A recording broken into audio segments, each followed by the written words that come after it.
Salam sejahtera Malaysia, denyut nadi suara rakyat bergema di channel ini.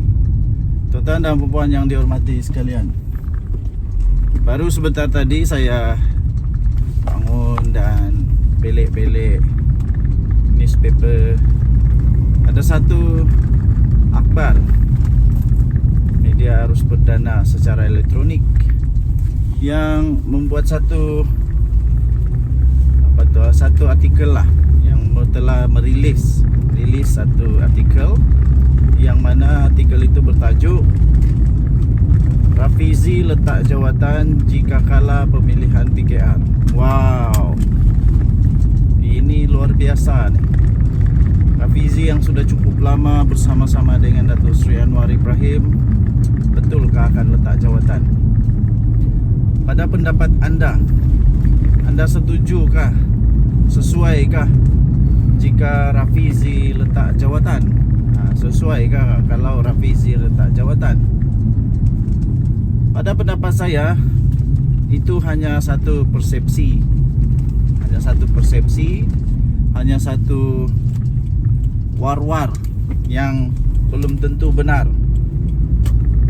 Rafizi tidak pernah, atau Rafizi pernahkah? Mungkin anda ada maklumat dia, tapi saya tidak pernah dengar dari mulut Rafizi sendiri yang dia kata kalau dia kalah dia letak jawatan. Pada pendapat saya, Rafizi tidak perlu untuk letak jawatan. Kalau dia kalah pun sebagai dalam pemilihan PKR, sebagai timbalan Presiden PKR, tidak perlu letak jawatan. Kerana tugas hakiki dia sebagai menteri tidak akan pun terganggu, tidak akan pun tergugat, tidak akan pun diganggu oleh siapa dia di dalam parti. Kerana setakat ini KPI yang telah ditunjukkan oleh Rafizi adalah sangat baik, sangat bagus, cemerlang. Pelabur-pelabur Malaysia, pelabur-pelabur dari luar negara yang masuk ke Malaysia sangat-sangat cemerlang dibandingkan dengan menteri-menteri ekonomi sebelum ini. Dalam 10 tahun terakhir ini, Rafizi lah yang paling cemerlang. Buktinya dari data-data sendiri pun kita boleh tahulah kan, cakap banyak tak guna. Tapi tengok data dia. Berapa banyak pelaburan masuk Malaysia, berapa banyak peniaga-peniaga yang yang bersedia untuk datang Malaysia dan melabur, berniaga di Malaysia, membuat perniagaan di Malaysia. Ini semua kerana apa? Kerana kecemerlangan lah, kecemerlangan tim pasukan Datuk Seri Anwar Ibrahim di dalam Kabinet Malaysia. Ini bukti padu, bukti yang sangat-sangat betul bahawa Rafizi tidak perlu letak jawatan. Tapi kalaupun Rafizi perlu letak jawatan atau dia mau letak jawatan, dia pergi kat dia lah. Ada ramai lagi calon-calon yang boleh menjadi menteri. Lain lah kan daripada Parti Perikatan Nasional, yang saya pun tidak tahu siapa yang boleh jadi calon untuk menggantikan Rafizi. Begitulah. Jadi bagi saya, Rafizi tidak perlu letak jawatan lah. Tidak perlu letak jawatan. Walaupun dia kalah dalam pemilihan. Tapi pemilihan belum pun pasti, belum tengok lagi pun keputusan dia. Kenapa ramai sangat orang nampak macam Rafizi ni bakal kalah aja ni? Kenapa Rafizi dikatakan bakal kalah?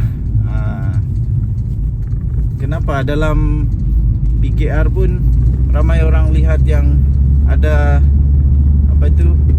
ada perpecahan kah? Tidak tahulah kan, tapi kita tengoklah nanti. Denyut nadi suara rakyat bergema di channel ini. Jangan lupa tekan butang subscribe, like dan share. Malaysia kita punya, cintai Malaysia ku, kita jaga kita. Bye-bye. Salam sejahtera, selamat pagi tuan-tuan dan puan yang dihormati sekalian. Ada kawan saya tanya kepada saya, yang beliau ini sangat suka berniaga lah. Orang kampung, nini maci-maci, begitu. Yang suka berniaga di kampung, tapi tidak cukup betul dia punya modal. Jadi kamu pernah ada kawan yang begitu? Kamu pernah ada kawan yang sebenarnya dia mau dia mau berniaga, dia mau buat bisnis, dia orang kampung, tiada duit, tapi dia suka betul berniaga, atau dia suka betul kembangkan perniagaan dia. Ini saya mau bagi tahu kita semualah.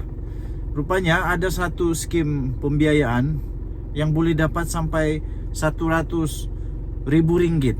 Sampai 100.000 ringgit. Ada satu skim pembiayaan yang boleh dapat sampai 100.000 ringgit. Hui yo. Itu best itu. Kalau ada satu perniagaan yang kecil-kecilan kah, sederhana kah, yang mau kasih kembang lagi kan, ataupun yang baru mau start bisnis kah, rupanya ada satu skim pembiayaan boleh sampai 100.000 ringgit. Oh yo, kalau ada modal sampai 100.000 ringgit, besar itu boleh buat bisnis. Mungkin boleh sudah buat bisnis kedai runcit kah, jual sayur. Kalau 100.000 ringgit jual sayur pun alang-alang sudah itu. Jadi begini, itulah saya mau ucap terima kasih lah kepada Kementerian Kuskop ini, Kementerian Usahawan dan Koperasi, di mana kementerian ini dibawa menterinya orang Sabah, Datuk Ewan Benedik. Kadang-kadang ini AI kan, pelik-pelik ini AI ini. Saya sebut Ewan Benedik, sekali dia ejak, lain-lain punya ejaan, tidak apalah. Yang penting kamu kenal lah dia siapa kan.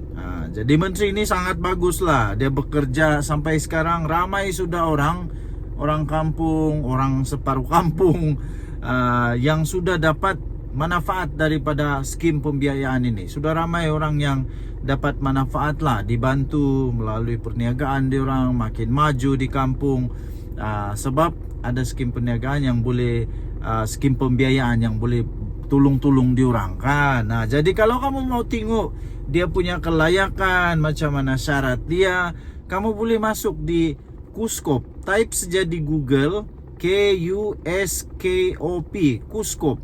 Kamu type di Google Kuskop, kamu masuk, pergi cari maklumat di sana. Jadi sebelum itu ya, saya mau kasih introduce kamu juga lah. Saya mau kasih bagi tahu kamu juga ada perfume yang wangi ini nah. Saya kasih sisip di bag kuning, kamu tekan aja bag kuning, ada perfume wangi. Betul, satu hari tidak hilang nih wangi perfume ini. Saya pakai kalau memang saya pakai ini perfume lah. Sekarang ada promosi bilang lah. Oke, jadi balik lagi kepada